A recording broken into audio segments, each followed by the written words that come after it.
السلام علیکم ورحمۃ اللہ وبرکاتہ۔ بسم اللہ، الحمد للہ والصلاة والسلام علی رسول اللہ وعلی آلہ وصحبہ ومن والاه۔ محترم ناظرین، حمد و صلوات کے بعد آج کے اس لائیو شرعی کورس میں جو باتیں میں آپ حضرات کے سامنے رکھنا چاہتا ہوں اللہ کی توفیق سے، وہ زکوٰۃ کے مختصر احکام و مسائل کے بارے میں۔ اس سے پہلے طہارت کے احکام و مسائل کا ذکر آپ کے سامنے کیا گیا، نماز کے مختصر آداب و احکام کا ذکر آپ کے سامنے کیا گیا، اسی طرح سے ارکان ایمان اور اسلام کا ذکر آپ کے سامنے کیا گیا۔ آج زکوٰۃ کے احکام و مسائل کا ذکر آپ کے سامنے کیا جائے گا۔ جس طرح سے میرے دوستو، میرے بھائیوں، نماز دین اسلام کے ارکان میں سے ایک بنیادی رکن ہے، جس طرح سے روزہ، رمضان کا روزہ دین اسلام کے ارکان میں سے ایک بنیادی رکن ہے، اسی طرح سے زکوٰۃ بھی دین اسلام کے ارکان میں سے ایک بنیادی رکن ہے، جس کا حکم اللہ سبحانہ و تعالیٰ نے قرآن پاک میں مختلف مقامات پر دیا ہے، اور رسول اللہ صلی اللہ علیہ وسلم نے اس کی اہمیت کو بہت ساری احادیث میں واضح کیا۔ تو آج کے اس لائیو شرعی کورس میں زکوٰۃ کے مختصر احکام و آداب کا ذکر کیا جائے گا۔ زکوٰۃ کا سب سے پہلے لغوی اور شرعی معنی آپ کے سامنے بیان کیا جا رہا ہے۔ تو جیسا کہ اہل علم نے بیان کیا ہے کہ زکوٰۃ کا لغوی معنی ہے زیادتی، بڑھوتری، اضافہ، اور اسی طرح سے تطہیر کے معنی میں بھی آتا ہے، یعنی پاک کرنے کے معنی میں بھی آتا ہے، پاک اور صاف کرنے کے معنی میں بھی آتا ہے۔ اور زکوٰۃ کو زکوٰۃ اسی لیے کہا جاتا ہے کیونکہ زکوٰۃ نکالنے کی وجہ سے اللہ تعالیٰ مال کے اندر اضافہ فرماتا ہے، برکت نازل کرتا ہے، اور اجر و ثواب میں اضافہ فرماتا ہے، اور اللہ سبحانہ و تعالیٰ زکوٰۃ کے ذریعے سے انسانی نفس کو بخل جیسی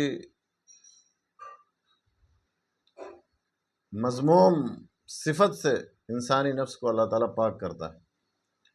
اور شریعت کی اصطلاح میں جیسا کہ اہل علم نے بیان کیا ہے کہ زکوٰۃ کا معنی ہے کہ شرعی اعتبار سے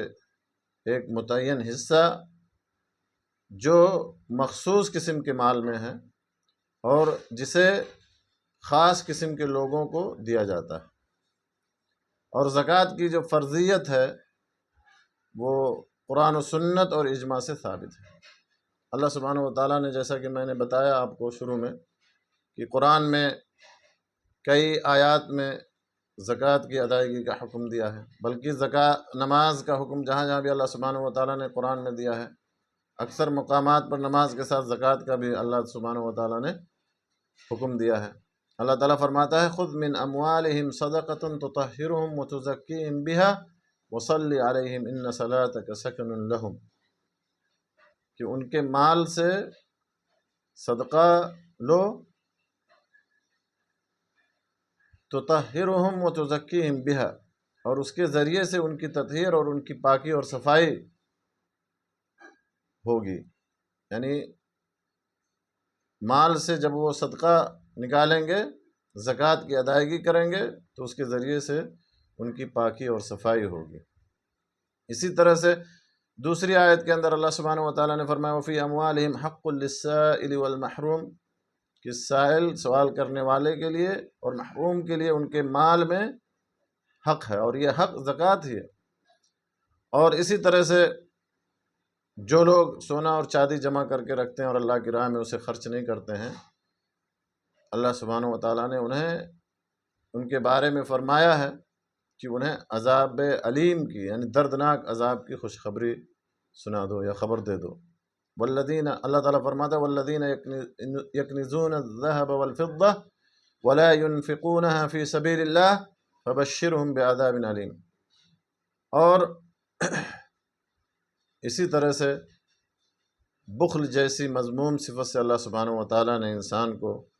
خاص طور پہ اہل ایمان کو جو ہے ڈرایا ہے۔ اور نبی صلی اللہ علیہ وسلم نے بھی زکوٰۃ کی ادائیگی کو دین اسلام کا ایک عظیم رکن، ایک اہم اور عظیم رکن قرار دیا۔ عبداللہ ابن عمر رضی اللہ تعالیٰ عنہ کی مشہور اور معروف حدیث میں جو صحیح بخاری اور صحیح مسلم کے حوالے سے، جس میں آپ صلی اللہ علیہ وسلم نے فرمایا کہ بنی الاسلام علی خمس، شہادت اللہ الہ الا اللہ وان محمد الرسول اللہ واقام الصلاۃ وایتاء الزکاۃ وصوم رمضان وحج البیت، متفق علیہ۔ آپ صلی اللہ علیہ وسلم نے فرمایا کہ اسلام کی بنیاد 5 باتوں پر رکھی گئی ہے۔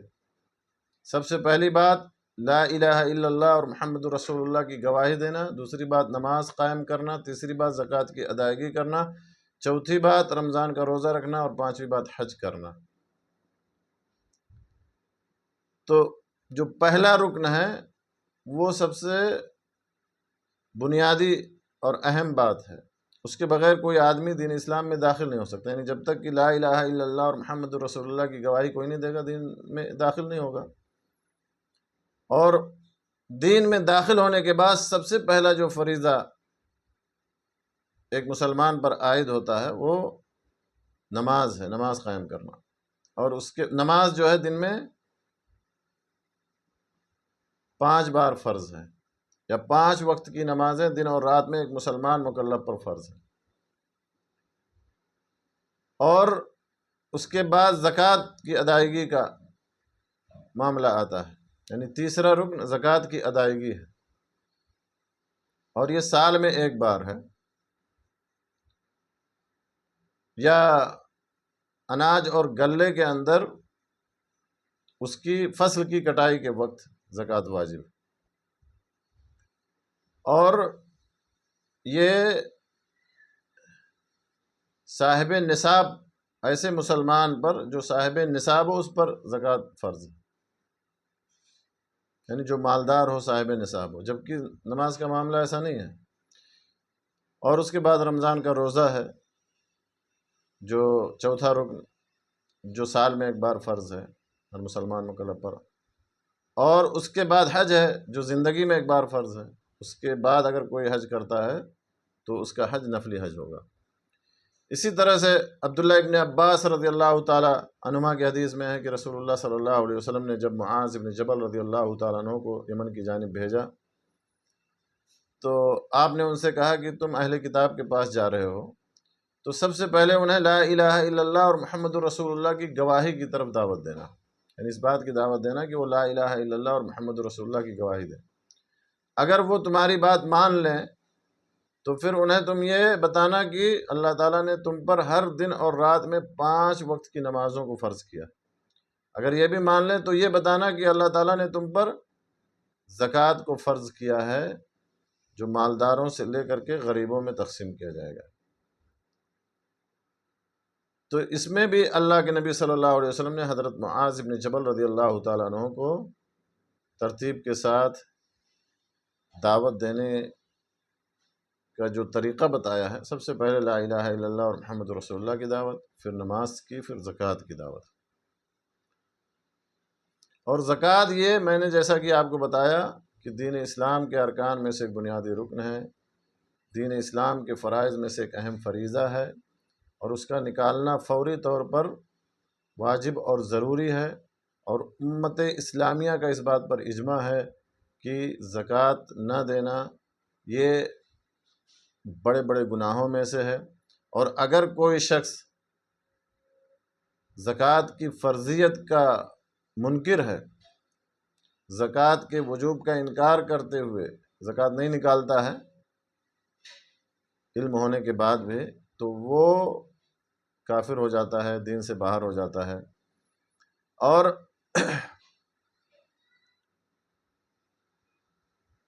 اگر کوئی شخص زکوٰۃ ادا نہیں کرتا، زکوٰۃ نہیں نکالتا ہے، تو حاکم وقت کو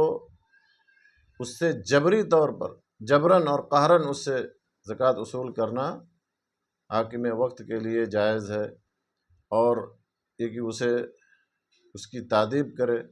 اور اس کو سزا دے زکوٰۃ کی ادائیگی سے رک جانے کی وجہ سے۔ یہاں تک کہ بعض احادیث میں آیا ہے کہ اس سے اس کا آدھا مال لے لے، زکوٰۃ کی ادائیگی کے بعد اس کا آدھا مال لے لے سزا کے طور پر، جیسا کہ نبی صلی اللہ علیہ وسلم سے بعض احادیث میں اس بات کا ذکر ملتا ہے۔ اب آتے ہیں ان چیزوں کی طرف، ان چیزوں کے بیان کی طرف کہ جن میں زکوٰۃ واجب ہے۔ ویسے تو بہت ساری قسموں کا ذکر اہل علم نے کیا ہے، لیکن 4 اہم قسموں کا ذکر آج آپ کے سامنے کیا جائے گا، جس کو انواع الزکوٰۃ یعنی زکوٰۃ کی قسمیں کہا جاتا ہے، یا جن چیزوں میں زکوٰۃ واجب ہے اس نام سے جانا جاتا ہے۔ سب سے پہلی چیز ہے زکوٰۃ الذہب والفضہ، زکوٰۃ الذہب والفضہ، سونے چاندی اور اسی کے ساتھ نقدی روپے پیسوں کی زکوٰۃ۔ اور دوسری قسم ہے سامان تجارت کی زکوٰۃ، اور تیسری قسم ہے مویشی اور چوپایوں کی زکوٰۃ یعنی جانوروں کی زکوٰۃ، اور چوتھی قسم ہے اناج اور غلے کی زکوٰۃ یعنی زمین سے پیدا ہونے والی چیزوں کی زکوٰۃ۔ تو یہ زکوٰۃ کی وہ قسمیں ہیں جن میں زکوٰۃ واجب ہے، جن میں زکوٰۃ نکالنا ہے۔ اور کسی شخص پر زکوٰۃ واجب ہونے کی کئی شرطیں ہیں۔ جب وہ شرطیں ہم میں سے کسی کے اندر پائی جائیں گی تب زکوٰۃ کا وجوب ہوگا یا زکوٰۃ واجب ہوگی۔ وہ شرطیں کیا ہیں؟ سرسری طور پر ہم ان شرطوں کا ذکر آپ کے سامنے کر رہے ہیں۔ سب سے پہلی شرط یہ ہے کہ وہ شخص مسلمان ہو، کافر پہ زکوٰۃ واجب نہیں ہے۔ دوسری شرط یہ ہے کہ وہ شخص آزاد ہو، کیونکہ غلام پر زکوٰۃ واجب نہیں ہے سوائے زکوٰۃ فطر کے، صدقہ فطر کے۔ اور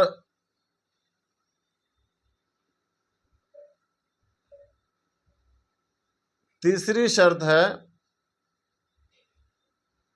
لیکن اس سے پہلے ایک اہم مسئلے کا جاننا ضروری ہے، وہ یہ ہے کہ زکوٰۃ کی فرضیت کے لیے بالغ یا عاقل ہونا شرط نہیں ہے، جیسے کہ نماز اور دوسری عبادات کے لیے بلوغت شرط ہے یا عاقل ہونا شرط ہے، لیکن زکوٰۃ کے وجوب کے لیے، زکوٰۃ کی فرضیت کے لیے بالغ یا عاقل ہونا شرط نہیں ہے راجح قول کے مطابق۔ اس میں بھی اہل علم کا اختلاف ہے، لیکن راجح قول کے مطابق عاقل یا بالغ ہونا شرط نہیں ہے۔ میں نے بتایا پہلی شرط مسلمان ہونا، دوسری شرط آزاد ہونا، غلام پر زکوٰۃ نہیں ہے، اور میں نے یہ نہیں بتایا کہ بالغ ہونا یا عاقل ہونا، جیسے کہ دوسری عبادات کی فرضیت میں ذکر کیا جاتا ہے، کیونکہ بچے کے مال میں بھی زکوٰۃ واجب ہے، اور مجنون یعنی پاگل کے مال میں بھی زکوٰۃ واجب ہوگی، اور اس کا ولی اس کی طرف سے، جو اس کا گارجن ہے، اس کی طرف سے زکوٰۃ کی ادائیگی کرے گا۔ تو 2 شرطیں آپ کے سامنے ذکر کی، مسلمان ہونا، اور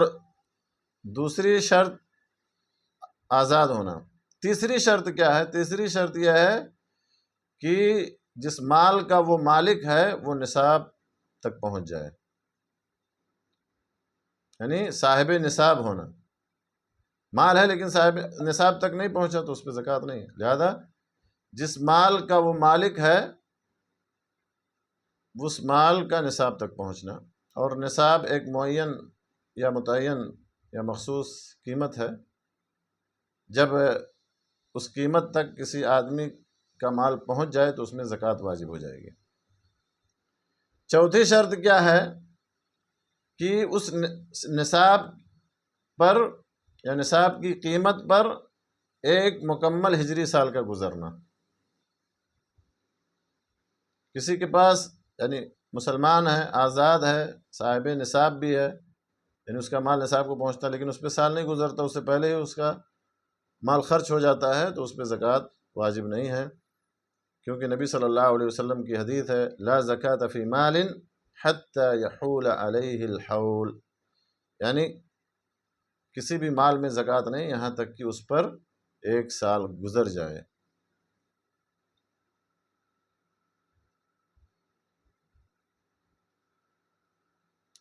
لیکن کچھ چیزوں کو یا کچھ قسموں کو یہ ہجری سال یا ایک مکمل ہجری سال کے گزرنے سے یا اس شرط سے مستثنیٰ کیا جاتا ہے، اور انہی چیزوں میں سے ہے الزروع والثمار الخارجۃ من الارض، یعنی اناج اور غلہ، زمین کی پیداوار کو اس سے مستثنیٰ کیا جاتا ہے، یعنی زمین کی پیداوار پہ سال گزرنا نہیں شرط ہے، بلکہ زمین کی پیداوار پر زکوٰۃ اس کی کٹائی یعنی فصل کی کٹائی کے دن ہی نکالنا، اس میں سے زکوٰۃ نکالنا واجب ہے، کیونکہ اللہ سبحانہ و تعالیٰ نے کیا فرمایا وَآتُوا حَقَّهُ يَوْمَ حَصَادِهِ، اس کا حق اس کی کٹائی کے دن ہی ادا کرو۔ اسی طرح سے جانوروں کی یا مویشیوں کی بچوں کے بارے میں بھی، کہ جب مویشی یا چوپائے ان کے ہاں بچے پیدا ہوں اسی سال کے اندر، تو ان کو بھی اسی عدد میں شمار کیا جائے گا، نصاب کے اندر شمار کیا جائے گا۔ اسی طرح سے رکاز کے بارے میں بھی، لیکن یہ 4 بنیادی شرطیں ہیں، اگر کسی شخص کے اندر پائی جائیں تو اس پر زکوٰۃ واجب ہے: مسلمان ہونا، آزاد ہونا، صاحب نصاب ہونا، اور نصاب پر مکمل ایک ہجری سال کا گزر جانا۔ میں نے بتایا اس شرط سے، آخری شرط سے زمین کی پیداوار کو مستثنیٰ کیا جاتا ہے، کیونکہ اس کی زکوٰۃ اس کی کٹائی، فصل کی کٹائی کے دن ہی نکالی، اس کی زکوٰۃ ادا کی جائے گی، کیونکہ اللہ تعالیٰ کا فرمان ہے وَآتُوا حَقَّهُ يَوْمَ حَصَادِهِ۔ اب تفصیل کے ساتھ زکوٰۃ کی قسموں کا ذکر ہم آپ کے سامنے کرتے ہیں، اور 4 قسموں کا ذکر ہم نے آپ کو سرسری طور پہ بتایا تھا کہ 4 قسمیں ہیں جن میں زکوٰۃ واجب ہے۔ سب سے پہلی قسم سونے چاندی اور نقدی روپے پیسوں کی زکوٰۃ۔ سونے اور چاندی یا نقدی روپے پیسے میں زکوٰۃ واجب ہے جب وہ نصاب کو، متعینہ نصاب کو پہنچ جائے اور اس پر ایک مکمل ہجری سال گزر جائے، اور سونا چاندی رکھنے کا کوئی بھی مقصد ہو، سب پہ واجب ہے، کیونکہ زکوٰۃ، سونے اور چاندی کی زکوٰۃ کے وجوب کی جو دلیلیں ہیں وہ عام ہیں، اور اس میں سے کسی چیز کو مستثنیٰ نہیں کیا گیا ہے۔ البتہ بعض اہل علم نے زیورات کی، جو زینت کے لیے جس سونے کو استعمال کیا جاتا ہے، یعنی زیورات کی زکوٰۃ کو اس سے مستثنیٰ کیا اور کہا کہ اس میں زکوٰۃ واجب نہیں، لیکن احوط احتیاط کا تقاضا یہی ہے کہ اس میں بھی زکوٰۃ ادا کی جائے۔ لہٰذا اگر سونا اور چاندی جو عورت کے پاس ہے اس پر وہ نصاب کو پہنچ جائے اور اس پر ایک ہجری سال گزر جائے مکمل، تو اس میں زکوٰۃ واجب ہے، اور اگر عورت کے پاس مال نہ ہو کہ جس کے ذریعے سے وہ زکوٰۃ کی ادائیگی کرے، اپنے سونے اور چاندی کی زکوٰۃ نکالنے کے لیے اس کے پاس پیسہ نہیں ہے، تو اس کے اوپر واجب ہے کہ اپنے زیورات سے اتنی مقدار بیچ دے جس کے ذریعے سے وہ زکوٰۃ کی ادائیگی کر سکے، الا یہ کہ کوئی اس کی مدد کر دے زکوٰۃ کے نکالنے میں، جیسے کہ شوہر ہے یا رشتہ دار ہے، ماں باپ وغیرہ، تو اس میں کوئی حرج نہیں۔ یہاں تک کہ اگر وہ زکوٰۃ نکالنے کے لیے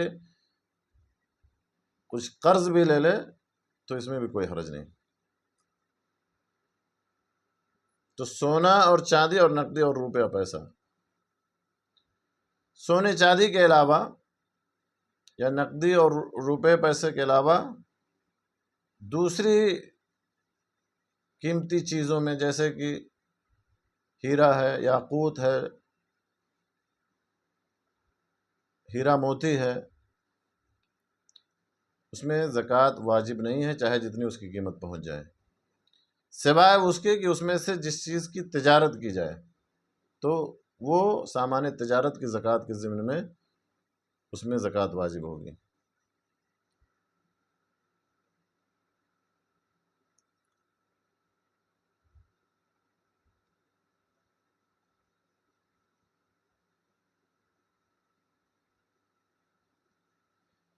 سونے اور چاندی یا نقدی روپے اور پیسے کا نصاب کیا ہے یا نصاب کی قیمت کیا ہے؟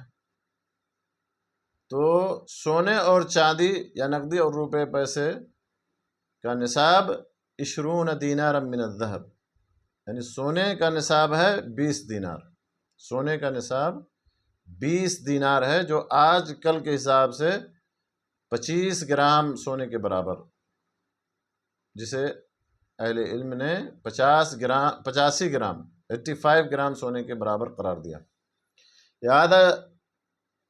اگر کسی کے پاس 85 گرام سونا ہو جائے، یعنی 20 دینار کے برابر سونا ہو جائے یا اس سے زیادہ ہو جائے، چاہے جس کیرٹ کا ہو، چاہے 22 کیرٹ کا ہو، 24 کیرٹ کا ہو، 18 کیرٹ کا ہو، 85 گرام یا اس سے زیادہ اگر اس کے پاس سونا ہے اور اس پر ایک مکمل ہجری سال گزر گیا تو اس پر زکوٰۃ کا نکالنا واجب ہے، اور جو زکوٰۃ کی مقدار ہے وہ ربع العشر ہے، یعنی 2.5%، پورے سونے میں سے 2.5% زکوٰۃ اسے نکالنا۔ چاندی کی قیمت کیا ہے؟ چاندی کے نصاب کی قیمت کیا ہے؟ چاندی کی نصاب کی قیمت میرے دوستو 200 درہم ہے۔ سونے کا 20 دینار ہے اور چاندی کا 200 درہم ہے۔ آج کل کے حساب سے 595 گرام اس کا اندازہ لگایا گیا ہے کہ 595 گرام اگر چاندی ہے کسی کے پاس تو وہ نصاب کو پہنچ گیا۔ لہذا اگر کسی کے پاس 595 گرام یعنی 200 درہم کے برابر چاندی ہو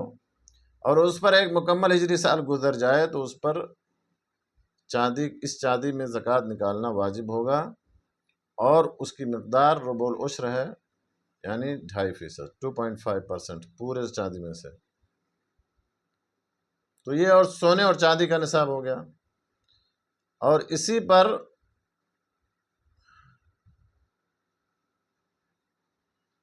قیاس کرتے ہوئے نقدی روپے اور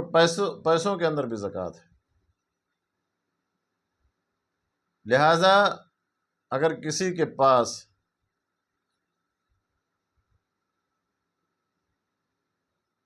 85 گرام سونا یا جو 20 دینار کے برابر یا 7.5 تولہ سونا یا اسی طرح سے 200 درہم چاندی کے برابر یا 595 گرام آج کے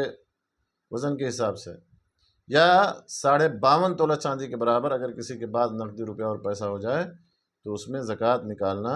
واجب ہے، اور 2.5% کے حساب سے، یعنی 2.5، 100 روپے میں 2.5 روپے۔ اگر کسی کے پاس سونا ہو اور چاندی ہو، سونا بھی نصاب کو نہیں پہنچتا اور چاندی بھی نصاب کو نہیں، تو کیا دونوں کو ملا کر کے، دونوں کو جمع کر کے ایک ساتھ اور اس کی قیمت لگا کر کے اس میں زکوٰۃ ادا کی جائے گی؟ تو اس سلسلے میں بھی اہل علم کا اختلاف ہے، لیکن راجح قول یہ ہے کہ سونے اور چاندی کو آپس میں ملایا نہیں جائے گا، اور اگر سونا بھی نصاب کو نہیں پہنچتا اور چاندی بھی نصاب کو نہیں پہنچتی تو ان دونوں میں سے کسی میں زکوٰۃ واجب نہیں ہے، کیونکہ سونا ایک الگ جنس ہے اور چاندی ایک الگ جنس ہے، اور کوئی واضح دلیل اس سلسلے میں ملانے کے بارے میں کوئی واضح دلیل موجود نہیں۔ نقدی اور روپے اور پیسے کا ہم نے بتایا کہ اس میں بھی زکوٰۃ ہے، اگر سونے کے نصاب کے برابر پہنچ جائے یا چاندی کے نصاب کے برابر پہنچ جائے، لیکن افضل کیا ہے کہ سونے کے نصاب تک پہنچ جائے تو اس میں زکوٰۃ نکالنی واجب ہوگی، یا چاندی کے نصاب کو پہنچ جائے، تو اس سلسلے میں بھی اہل علم کے درمیان اختلاف ہے، لیکن احوط اور افضل اور بہتر یہی ہے کہ چاندی کے نصاب کے برابر اگر نقدی روپیہ اور پیسہ کسی کے پاس ہو جائے تو اس میں زکوٰۃ واجب ہے، جبکہ بعض اہل علم نے سونے کی قیمت کو بہتر قرار دیا ہے کہ سونے کی قیمت کے برابر اگر کسی کے پاس نقدی روپیہ اور پیسہ ہو جائے تو اس میں زکوٰۃ واجب ہے۔ تو اگر کوئی سونے کی اس رائے پہ عمل کرتا تو کوئی حرج نہیں، اور اگر کوئی چاندی کے نصاب کو اصل مان کر کے اور اسی کے حساب سے نقدی روپے اور پیسے میں زکوٰۃ نکالتا ہے تو بہتر اور افضل ہے۔ قرض کی زکوٰۃ کے بارے میں بھی اہل علم کے درمیان اختلاف ہے کہ اگر کسی نے اپنا مال جو ہے یا روپیہ اور پیسہ قرض دیا ہے کسی دوسرے شخص کو اور وہ قرض نصاب کو پہنچ گیا، قرض کا جو مال ہے وہ نصاب کو پہنچ گیا اور اس پر ایک مکمل ہجری سال گزر گیا، تو کیا اس میں زکوٰۃ نکالنا واجب ہے یا نہیں؟ تو راجح قول کے مطابق، اس میں بھی اہل علم کے درمیان میں نے بتایا اختلاف ہے، راجح قول کے مطابق ہے کہ اس میں زکوٰۃ واجب نہیں ہے، چاہے یہ قرض ایسے شخص کے پاس ہو جو اعتراف کرتا ہو کہ ہاں میرے اوپر قرض ہے اور اس کی ادائیگی کی طاقت رکھتا ہو، یا ایسے شخص کے پاس ہو جو انکار کرتا ہو کہ نہیں میں نے کوئی قرض ورض نہیں لیا ہے، یا تنگ دست ہو، قرض لے لیا لیکن اس کے پاس گنجائش نہیں ہے، وسعت نہیں ہے کہ وہ قرض کی ادائیگی کر سکے، یا ٹال مٹول کرنے والا ہو، جیسا بھی جس شخص کے پاس بھی قرض ہو اس میں زکوٰۃ نہیں ہے، کیونکہ یہ جو قرض ہے یہ ایسا مال ہے جس کی ملکیت تام نہیں ہے، جس نے قرض دیا ہے وہ اس کا مکمل مالک نہیں ہے، کیونکہ اس کا جو مالک ہے اس میں تصرف نہیں کر سکتا اپنے حساب سے، کیونکہ وہ دوسرے کے ہاتھ میں موجود ہے، لیکن بعض اہل علم کے نزدیک اس میں بھی زکوٰۃ واجب ہے۔ اور جو مقروض ہے یعنی جس نے قرض لیا ہے، کیا اگر اس نے جو مال قرض لیا ہے اور نصاب کو پہنچ رہا ہے تو کیا اس میں وہ زکوٰۃ نکالے گا؟ اگر وہ نصاب کو پہنچ رہا اور اس پہ سال گزر گیا تو اس میں بھی اہل علم کے درمیان اختلاف ہے، اور بعض اہل علم نے کہا کہ اس کی زکوٰۃ نکالے گا اس شرط کے ساتھ کہ وہ مال جو ہے وہ قرض میں جو مال اس نے لیا ہے اس کے اپنے ہاتھ میں ہو، اس کے اپنے تصرف میں ہو۔ اسی طرح سے کسی فقیر کو کسی نے قرض دیا ہے،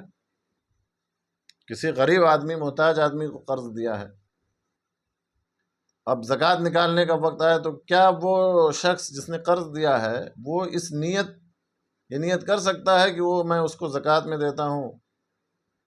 اور اس کا قرض بھی معاف ہو گیا اور اس کو میں زکوٰۃ شمار کرتا ہوں؟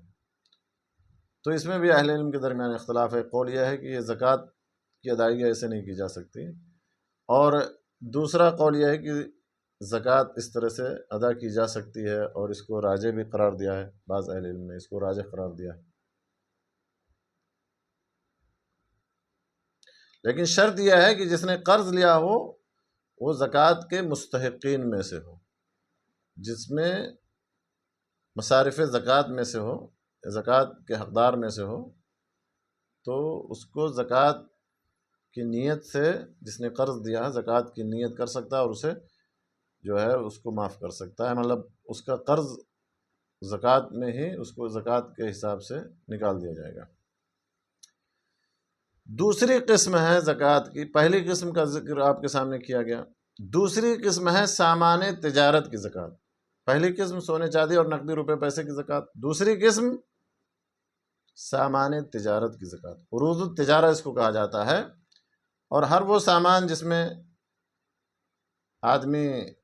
تجارت کرے، چاہے وہ سامان ہو، چاہے وہ پراپرٹی ہو، چاہے وہ گاڑی ہو، چاہے اور کوئی چیز ہو۔ جمہور اہل علم کا قول یہ ہے کہ سامان تجارت میں زکوٰۃ واجب ہے اور یہی راجح ہے، البتہ سامان تجارت میں زکوٰۃ کے وجوب کی کچھ شرطیں ہیں۔ سب سے پہلی شرط یہ ہے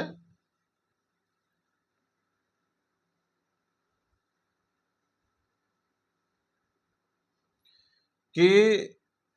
زکوٰۃ نکالنے والا یا صاحب مال جو ہے یا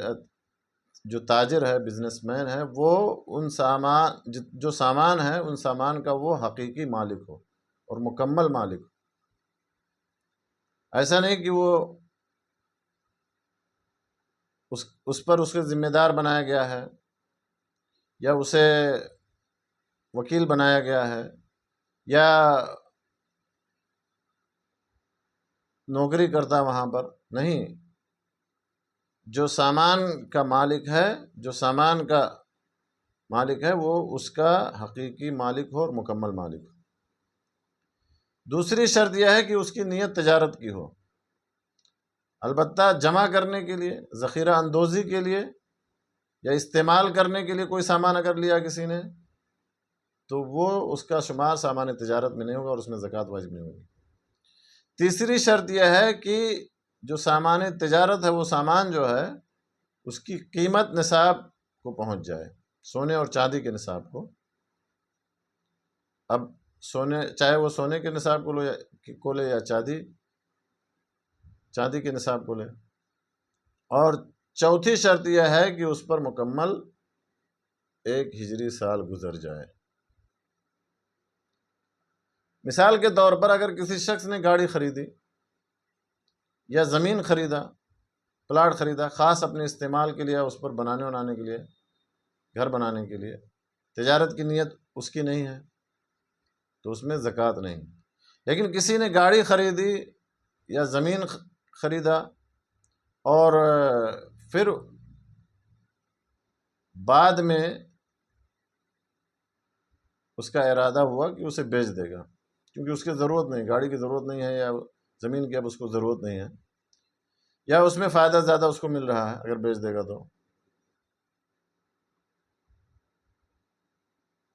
تو اس کا شمار، یعنی گاڑی کا اور زمین کا شمار سامان تجارت میں نہیں ہوگا، کیونکہ اس نے جب خریدا تھا تو تجارت کی غرض سے نہیں خریدا تھا تو اس میں زکوٰۃ نہیں ہے۔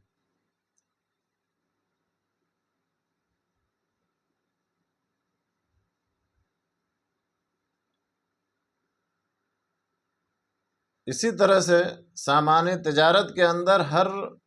سال زکوٰۃ واجب ہے جب وہ نصاب کو پہنچ جائے، یہی جمہور کا قول ہے اور یہی راجح ہے۔ جب سامان تجارت میں زکوٰۃ واجب ہو جائے تو مالک پر، تاجر پر واجب ہے کہ وہ اپنی تجارت یا اپنے سامان کا، اپنی دکان کا، اپنی تجارت کا حساب و کتاب کرے تاکہ وہ زکوٰۃ اس کی نکال سکے۔ تمام سامان کو وہ شمار کرے 1 ہجری سال گزرنے کے بعد اور اس کی قیمت لگائے، جس ریٹ سے اس نے خریدا ہے، جس ریٹ سے بیچ رہا اس ریٹ سے نہیں بلکہ جس ریٹ سے خریدا اس ریٹ سے اس کی قیمت لگائے، اور جب وہ نصاب کو پہنچ جائے تو اس میں، اور اس پر 1 سال گزر جائے تو اس کی زکوٰۃ ادا کرے۔ 2.5% اس کے اندر بھی زکوٰۃ ہے، 2.5 ہے، یعنی 100 روپے میں 2.5 روپے زکوٰۃ ہے۔ اور اگر اسی طرح سے شیخ الاسلام ابن تیمیہ رحمہ اللہ کا قول ہے کہ سامان تجارت کی جو زکوٰۃ ہے خود سامان سے نکالا جا سکتا ہے، اور نقدی تو اس کی قیمت لگا کر کے نقدی طور پر بھی نکالا جا سکتا ہے۔ اور اگر 2 لوگ ایک ہی تجارت میں شریک ہوں اور ہر ایک کا جو حصہ ہے وہ نصاب کو نہیں پہنچ رہا، لیکن دونوں کو ملانے سے پہنچ جا رہا، دونوں کا حصہ ملانے سے نصاب کو پہنچ جا رہا، لیکن ہر ایک کا حصہ نصاب کو نہیں پہنچتا ہے تو ان میں سے کسی پہ بھی زکوٰۃ واجب نہیں ہے یہاں تک کہ ہر ایک شخص کا جو حصہ ہے وہ نصاب کو پہنچ جائے۔ تو جس شخص کا حصہ بھی نصاب کو پہنچ جائے اور اس پر 1 ہجری سال گزر جائے اس پر زکوٰۃ واجب ہے۔ اگر مان لیجئے 2 کا حصہ ہے، کسی کا کم حصہ ہے، کسی کا زیادہ حصہ ہے، کسی کا کم شیئر ہے، کسی کا زیادہ شیئر ہے، ایک کا نصاب کو پہنچ گیا دوسرے کا نہیں پہنچا تو جس کا مال یا جس کا سامان نصاب کو پہنچ گیا اس کے اوپر زکوٰۃ، دوسرے پر نہیں ہے۔ تو یہ سامان تجارت کی زکوٰۃ کا معاملہ ہو، اس میں بھی سال میں ایک بار زکوٰۃ ہے، اور اس میں زکوٰۃ کے وجوب کی کچھ شرطیں ہیں، اور تمام سامان کو یا تجارتی اغراض کو، تجارتی سامان کو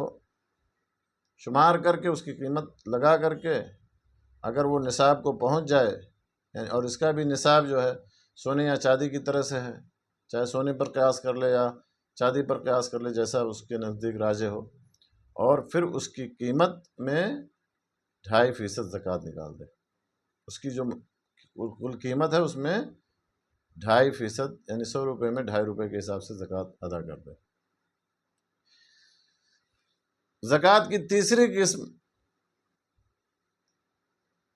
چوپائے اور مویشیوں اور جانوروں کی زکوٰۃ ہے، اور اس باب میں جیسا کہ اہل علم نے بیان کیا ہے کہ جو مراد ہے، یعنی چوپائے اور جانوروں سے یا مویشیوں سے جو مراد ہے وہ اونٹ، گائے اور بکری مراد ہے صرف، بس، کیونکہ اس کے علاوہ حدیث میں کسی چیز کے بارے میں ذکر نہیں آیا۔ تو دوسرے جانوروں میں زکوٰۃ نہیں ہے، جیسے کہ پرندے ہیں، مرغیاں ہیں، گھوڑے ہیں، گدھے ہیں، خرگوش ہیں، وغیرہ وغیرہ، چاہے جتنی تعداد ان کی پہنچ جائے۔ البتہ ان میں سے جن کی تجارت کی جائے تو سامان تجارت کے ضمن میں یا سامان تجارت کے تحت اس میں زکوٰۃ واجب ہوگی۔ چوپایوں اور جانوروں کی زکوٰۃ کے لیے بھی کچھ شرطیں ہیں۔ سب سے پہلی شرط یہ ہے کہ وہ نصاب کو پہنچ جائیں، اور نصاب کا ذکر ابھی آپ کے سامنے بیان کیا جائے گا کہ اونٹ کا نصاب کیا ہے۔ دوسری شرط یہ ہے کہ اس پر 1 سال ہجری سال گزر جائے۔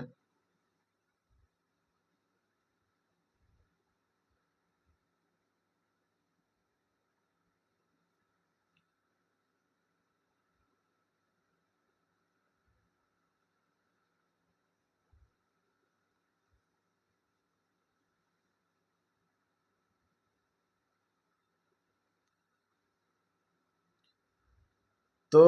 چوپایوں اور جانوروں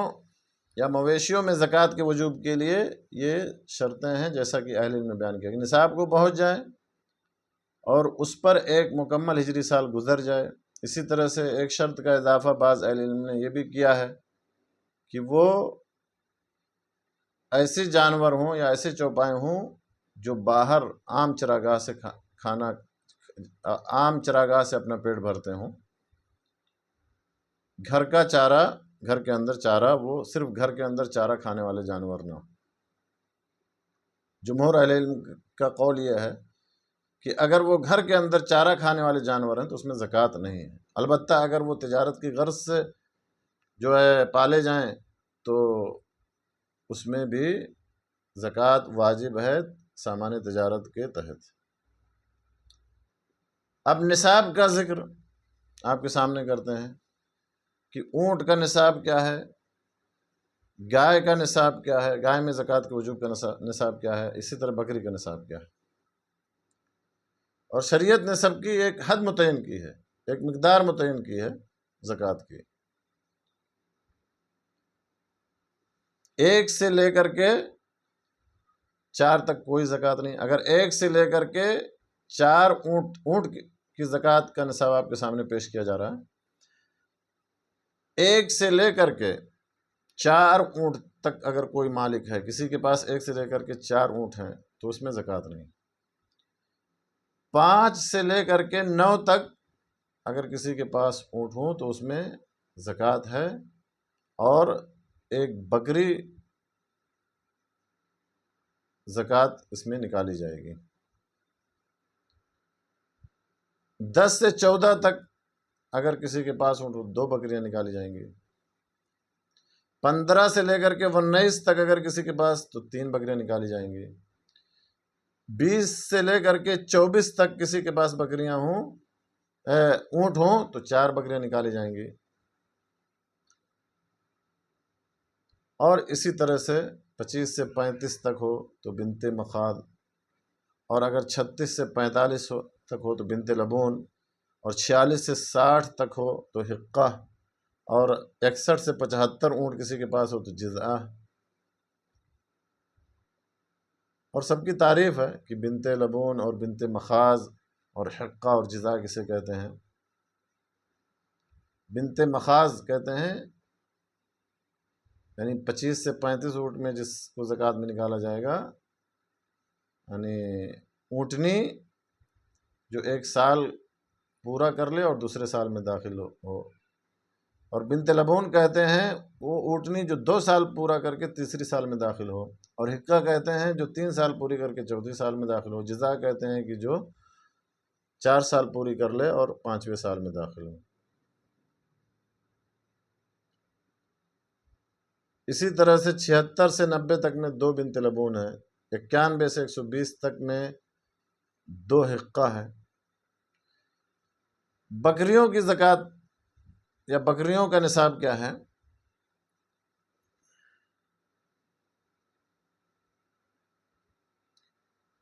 40 ہے، یعنی اگر کسی کے پاس 1 سے لے کر کے 39 تک بکری، اور اس میں بکری ہے، بھیڑ ہے، سب داخل ہیں، بکرا، بکری، بھیڑ سب اس میں داخل ہیں۔ 1 سے 39 تک بکری ہے کسی کے پاس تو اس میں کوئی زکوٰۃ نہیں۔ 40 سے لے کر کے اگر 120 تک کسی کے پاس بکریاں ہیں تو 1 بکری زکوٰۃ کے طور پہ ادا کی جائے گی۔ 121 سے لے کر کے 200 تک بکریاں ہیں تو 2 بکریاں نکالی جائیں گی۔ 201 سے لے کر کے 300 تک بکریاں کسی کے پاس ہیں تو 3 بکریاں نکالی جائیں گی، اور 300 سے زیادہ کسی کے پاس بکریاں ہیں تو ہر 100 میں 1 بکری۔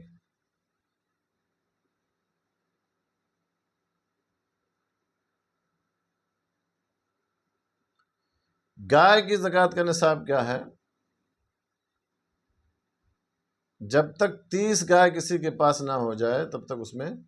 زکوٰۃ نہیں ہے۔ اور بقر کے اندر مذکر مؤنث یعنی گائے اور بیل دونوں داخل ہیں۔ 30 گائے جب تک نہ ہو جائے اس میں، اور جب تک کہ اس پر 1 ہجری سال نہ گزر جائے، ہر 30 گائے میں سے 1 طبیعی یا طبیعہ، اور طبیعی کہتے ہیں کہ 1 سال کے گائے کا بچہ جو ہو 1 سال کا ہو، اور 40 گائے ہو جائیں تو 2 سال کی گائے کا بچہ نکالا جائے گا۔ یہی جمہور اہل علم کا قول ہے۔ اور اسی طرح سے 60 ہو جائیں تو اس کی زکوٰۃ کا مقدار الگ ہے، 70 ہو جائیں کسی کے پاس، 100 گائے ہو جائیں تو اس کی زکوٰۃ کا سب الگ الگ مقدار ہے۔ چوتھی قسم، یہ تو جانوروں اور مویشیوں اور چوپایوں کی زکوٰۃ جو تیسری قسم، پہلی قسم میں نے بتایا سونا چاندی اور نقدی روپیہ پیسہ، اور دوسری قسم میں نے آپ کے سامنے ذکر کیا کہ سامان تجارت، جو بھی سامان تجارت کی غرض سے رکھا جائے، جس میں بھی تجارت کیا جائے، چاہے وہ گاڑی ہو، چاہے وہ چوپائیں ہوں، چاہے وہ پراپرٹی اور جائیداد زمین ہو، یا اور سامان ہو، دکان ہو، مکان ہو، جسے بھی تجارت کی غرض سے جسے بھی رکھا جائے، جس میں بھی تجارت کی جائے اس میں زکوٰۃ ہے۔ تو یہ دوسری قسم ہے۔ تیسری قسم کا ذکر میں نے جو آپ کے سامنے کیا ہے وہ جانور اور چوپائے، اور چوتھی قسم اور آخری قسم کیا ہے؟ زمین کی پیداوار میں سے، یعنی اناج اور غلے کے اندر زکوٰۃ واجب ہے، یہ چوتھی قسم ہے۔ اور 4 قسم کے غلوں کا ذکر آیا حدیث میں، یعنی نصوص میں 4 قسم کے غلوں کا ذکر آیا، 4 قسم کے اناج کا ذکر آیا: گیہوں، جو، کھجور اور کشمش یا منقع۔ اور اس کے علاوہ جو اناج اور غلہ اس کے بارے میں اہل علم کا اختلاف ہے، بہت سارے اس سلسلے میں اقوال ہیں، اور راجح قول یہ ہے کہ ہر اس اناج کے اندر زکوٰۃ واجب ہے جسے کھایا جائے اور جس کی ذخیرہ اندوزی کیا جا سکے۔ جو بھی اناج اور غلہ جسے بھی کھایا جائے اور جو ذخیرہ اندوزی کرنے سے، جمع اسٹاک کرنے سے جو خراب نہ ہو، جیسے کہ چاول ہے، دھان ہے، گیہوں ہے۔ گیہوں کا تو ذکر ہی آیا نص میں، جو کا بھی ذکر آیا نص میں، کھجور کا بھی ذکر آیا نص میں، کشمش اور منقے کا بھی ذکر آیا ہے۔ تو جو اناج اور جو غلہ بھی کھایا جائے جسے، اور جمع کرنے کی وجہ سے یا اسٹاک کرنے کی وجہ سے، ذخیرہ کرنے کی وجہ سے فاسد نہ ہو، خراب نہ ہو، اس لہٰذا جو ہے سبزیوں میں زکوٰۃ نہیں ہے، زیتون میں زکوٰۃ نہیں ہے، پھلوں میں زکوٰۃ نہیں ہے سوائے رطب کے۔ اسی طرح سے انگور کے بارے میں، کیونکہ انگور اگر اس کو اسٹاک کیا جائے، جمع کیا جائے، سکھایا جائے تو وہ کشمش بن جاتا ہے۔ اب اناج اور غلے کا نصاب کیا ہے؟ یعنی کسی کے پاس گیہوں ہو، چاول ہو، جو ہو، کھجور ہو، زبیب ہو، مکئی ہو، یا اور ایسا اناج جسے کھایا جائے اور جسے اسٹاک کیا جا سکے، تو میرے دوستو اناج اور غلے کا نصاب 5 وسق ہے، 5 اوسق۔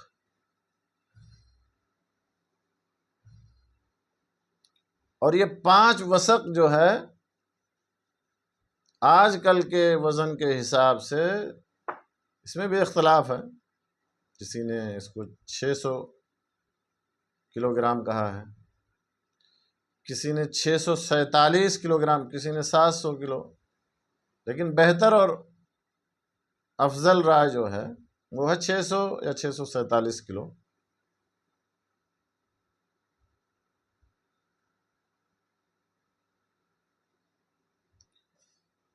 تو اگر کسی کے پاس اتنا اناج اور غلہ پیدا ہو جائے،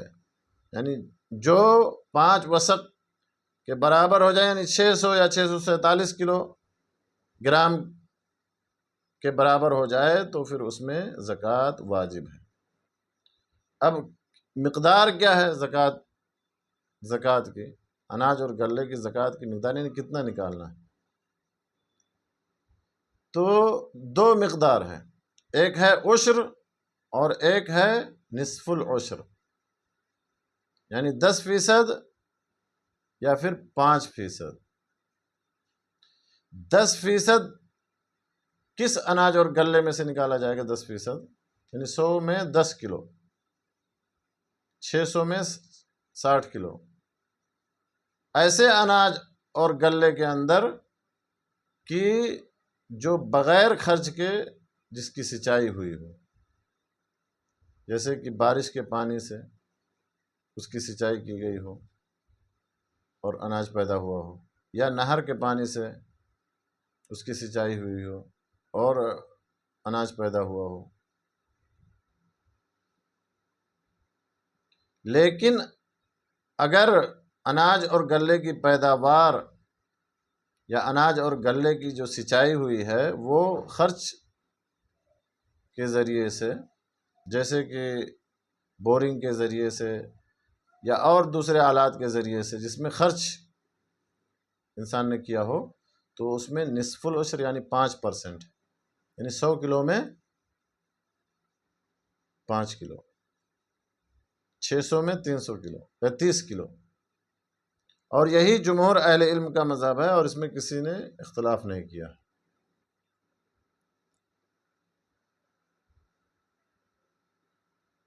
تو یہ اناج اور غلے کی زکوٰۃ یا اناج اور غلے کا نصاب ہے کہ 5 وسق اگر اناج اور غلہ کسی کے پاس پیدا ہو جائے، جو تقریباً 600 یا 647 کلو گرام کے برابر آج کے حساب سے ہوگا، اور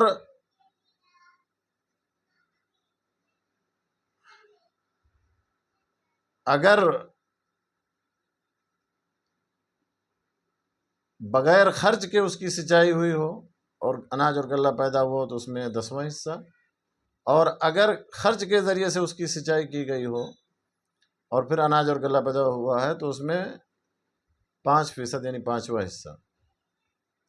عشر اور نصف العشر۔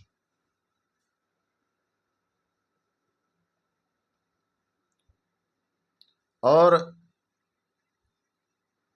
اس پہ میں نے جیسا کہ آپ کو شروع میں ہی بتایا تھا کہ اناج اور غلے پر زکوٰۃ کے وجوب کے لیے سال کا گزرنا شرط نہیں ہے. جس وقت بھی اناج اور اس اناج یا اس فصل کی کٹائی ہو اسی وقت اس کی زکوٰۃ ادا کی جائے گی. تو یہ 4 قسمیں زکوٰۃ کی آپ کے سامنے بیان کی گئی. ہر ایک کا نصاب بیان کیا گیا اور مقدار زکوٰۃ کی کیا ہے، اس میں کتنی مقدار واجب ہے زکوٰۃ کی، وہ اس کا ذکر آپ کے سامنے کیا گیا. جو شرطیں ہیں ان شرطوں کا بھی ذکر کیا جائے گا. آخر میں زکوٰۃ کے مستحقین کا یا مصارف زکوٰۃ کا یا زکوٰۃ کے حقداروں کا ذکر آپ کے سامنے کیا جا رہا ہے. یعنی آپ نے سونے چاندی کا زکوٰۃ نکال دیا یا نقدی روپے اور پیسوں کی زکوٰۃ آپ نے ادا کر دی، یا سامان تجارت کا کی زکوٰۃ آپ نے ادا کر دی، یا جانور اور چوپائے ہیں اس کی زکوٰۃ آپ نے ادا کی، یا اناج اور غلے میں سے آپ نے زکوٰۃ نکالا، تو وہ زکوٰۃ آپ کن کو دیں گے، کہاں خرچ کریں گے، کہاں لے جا کر کے دیں گے؟ تو اس کا ذکر میرے دوستو اللہ سبحانہ و تعالیٰ نے قرآن پاک میں کیا ہے، اور 8 قسم کے لوگوں کو زکوٰۃ کا مستحق قرار دیا، یا 8 قسم کے مصارف کا ذکر اللہ سبحانہ و تعالیٰ نے قرآن میں کیا. اللہ تعالیٰ فرماتا انما الصدقات للفقراء والمساکین والعاملین علیہا والمؤلفۃ قلوبہم وفی الرقاب والغارمین وفی سبیل اللہ وابن السبیل فریضۃ من اللہ واللہ علیم حکیم. اس آیت مبارکہ کے اندر اللہ سبحانہ و تعالیٰ نے زکوٰۃ کے 8 مستحقین کا ذکر کیا ہے، 8 قسم کے مستحقین کا ذکر کیا. سب سے پہلی اور دوسری جو قسم ہے وہ فقراء اور مساکین کی ہے.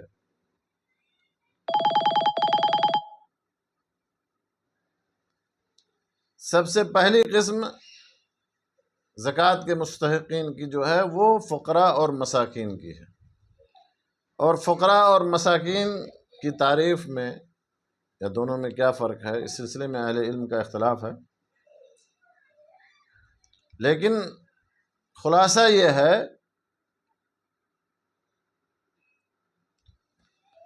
کہ دونوں یعنی فقیر اور مسکین یا فقراء اور مساکین دونوں یہ زکوٰۃ کے مستحقین میں سے ہیں. اور فقیر اور مسکین وہ ہے کہ جس کے پاس مال نہ ہو، جس کے پاس کمائی کا ذریعہ نہ ہو، یا مال ہو یا کمائی کا ذریعہ ہو لیکن اس کی حاجت اور ضرورت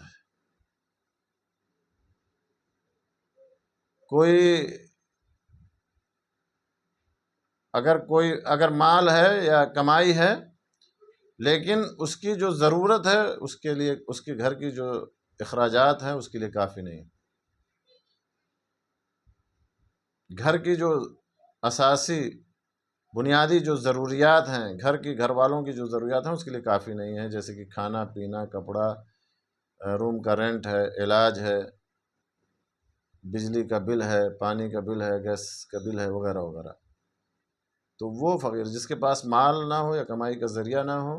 یا مال اور کمائی کا ذریعہ ہو لیکن اس کے اور اس کے گھر والوں کی جو بنیادی ضروریات ہیں اس کے لیے کافی نہ ہو،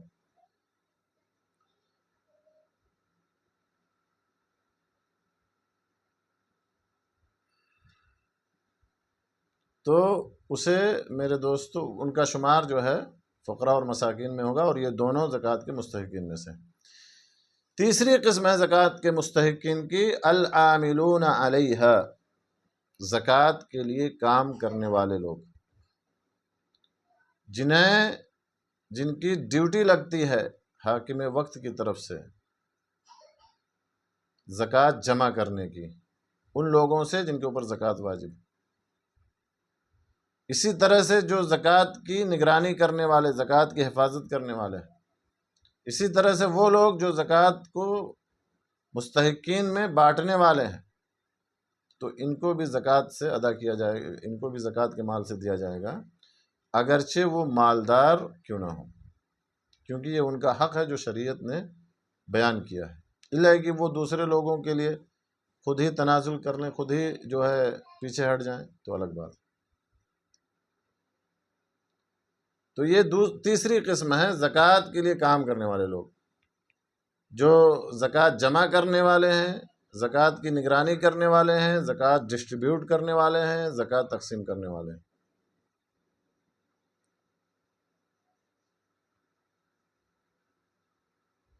اور زکوٰۃ کے لیے کام کرنے والے، یہ دوسری قسم ہے، اس کے لیے کچھ شرطیں اہل علم نے بیان کی ہیں کہ سب سے پہلی شرط یہ ہے کہ وہ مسلمان ہو، دوسری شرط یہ ہے کہ وہ مکلف یعنی عاقل اور بالغ ہو، تیسری شرط یہ ہے کہ وہ امانت دار ہو، چوتھی شرط یہ ہے کہ وہ اس عمل کا مستحق ہو، اور پانچویں شرط یہ ہے کہ وہ زکوٰۃ کے احکام کے بارے میں جانتا ہو۔ چوتھی قسم زکوٰۃ کے مستحقین ہے المؤلفۃ قلوبہم، تالیف قلب کے لیے، دل جوئی کے لیے، اور اس میں بہت سارے لوگ داخل ہیں۔ وہ لوگ کہ جن کے اسلام لانے کی امید ہو، یا جن کے ایمان کے اندر اضافہ اور قوت مقصود ہو، یا جن کے شر سے مسلمانوں کو بچانا مقصود ہو، یہ سب اس کے اندر داخل ہے، اگرچہ وہ مالدار ہی کیوں نہ ہو۔ اور اس کا اصل مقصد ہی دین اسلام کی حفاظت اور اس کے مقام اور مرتبے کی حفاظت ہے۔ اور پانچویں قسم ہے پھر رقاب، گردن آزاد کرنے میں۔ رقاب جو ہے رقبہ کی جمع ہے، جو غلام اور لوڈیاں ہیں ان کے آزاد کرانے کے لیے، انہیں غلامی سے آزاد کرنے کے لیے،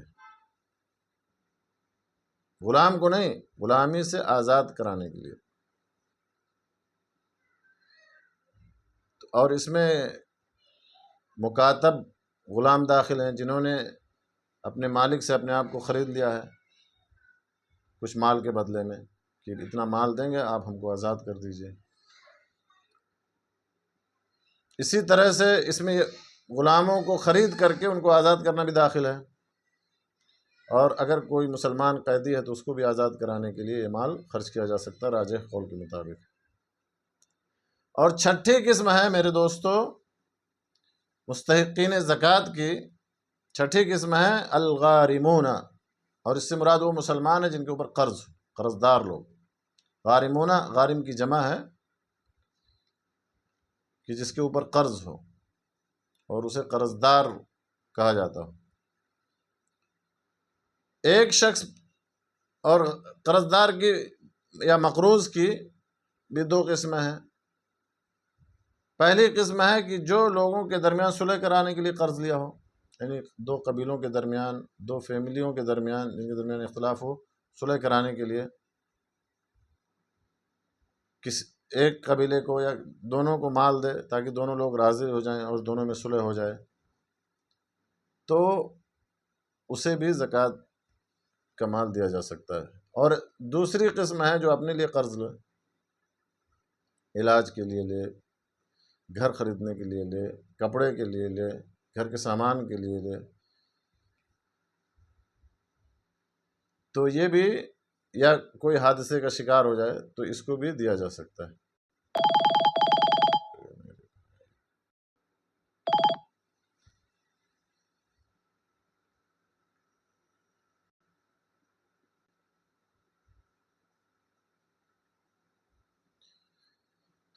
دوسری چھٹی قسم زکوٰۃ کے مستحقین کی قرض دار، اور قرض دار کے دو قسمیں آپ کے سامنے بیان کی گئیں۔ اسی طرح سے ساتویں قسم جو ہے زکوٰۃ کے مستحقین کی ہے فی سبیل اللہ، اللہ کی راہ میں، اور اس سے مراد اللہ کی راہ میں جہاد ہے، جیسا کہ اہل علم نے بیان کیا ہے۔ اور فی سبیل اللہ میں بہت سارے اہل علم نے جو ہے خیر اور نیکی کے کاموں کو بھی شمار کیا ہے کہ خیر اور نیکی کے کام کو بھی اسی ضمن میں رکھتے ہوئے اس میں بھی زکوٰۃ کو خرچ کیا جا سکتا ہے۔ آٹھویں قسم ہے زکوٰۃ کے مستحقین کی ابن السبیل۔ آٹھویں قسم کس کی ہے؟ ابن السبیل، یعنی مسافر کی۔ ایسا مسافر کہ جس کے پاس سفر کے دوران خرچ ختم ہو جائے، اس کا مال ضائع ہو جائے یا ختم ہو جائے یا کوئی چیز اسے لائق ہو جائے اور وہ اسے خرچ کی ضرورت پڑے تو اسے اتنی مقدار میں زکوٰۃ دی جائے گی کہ جس کی وجہ سے وہ اپنے منزل تک پہنچ جائے، اگرچہ وہ اپنے ملک میں مالدار ہی کیوں نہ ہو۔ اور کچھ لوگ ایسے ہیں کہ جن پر صدقہ یا زکوٰۃ جو ہے، چاہے وہ نفلی صدقہ ہو یا واجبی صدقہ یعنی زکوٰۃ ہو، حرام ہے۔ وہ کون لوگ ہیں؟ مالدار لوگ ہیں، لہذا مالدار کے اوپر زکوٰۃ لینا، صدقہ لینا حرام ہے۔ اور مالدار سے مراد یہ ہے کہ جس کے پاس اتنا مال ہو جو اس کے اور اس کے گھر والوں کے بنیادی ضروریات کے لیے کافی ہو، رہائش، کپڑا، کھانے کے لیے کافی ہو، چاہے وہ نصاب کا مالک ہو یا نہ ہو۔ اہم بات یہ ہے کہ اس کے پاس اتنا مال ہو جو اس کی بنیادی ضروریات کے لیے کافی ہو۔ دوسرا شخص جس کے لیے زکوٰۃ لینا یا صدقہ لینا حرام ہے، وہ ہے ایسا شخص جو کمانے والا ہو، طاقتور اور کمانے والا ہو، الا ہے کہ وہ معذور ہو، کام نہ پائے یا کام پائے تو اس کی بنیادی ضروریات کے لیے جو اسے مکافأہ یا معاوضہ مل رہا ہے وہ کافی نہ ہو، یا کام پائے لیکن اس کے لیے مناسب نہ ہو۔ تیسرے لوگ جن کے اوپر زکوٰۃ کا لینا حرام ہے، آل محمد، آل نبی، ان کے اوپر بھی، بنو ہاشم، بنو عبد المطلب۔ البتہ یہ جنگ کے اندر جو مال غنیمت ہے اس کا 5واں حصہ انہیں دیا جائے گا۔ اسی طرح سے چوتھی قسم کے لوگ ہیں جن کے لیے زکوٰۃ یا جن کو زکوٰۃ دینا حرام ہے، کافر اور مشرک ہیں۔ اس سے جو ہے تالیف قلب یا والے مستثنیٰ ہیں، جن کے اسلام کی امید ہو یا جن کے شر سے بچنا مقصود ہو۔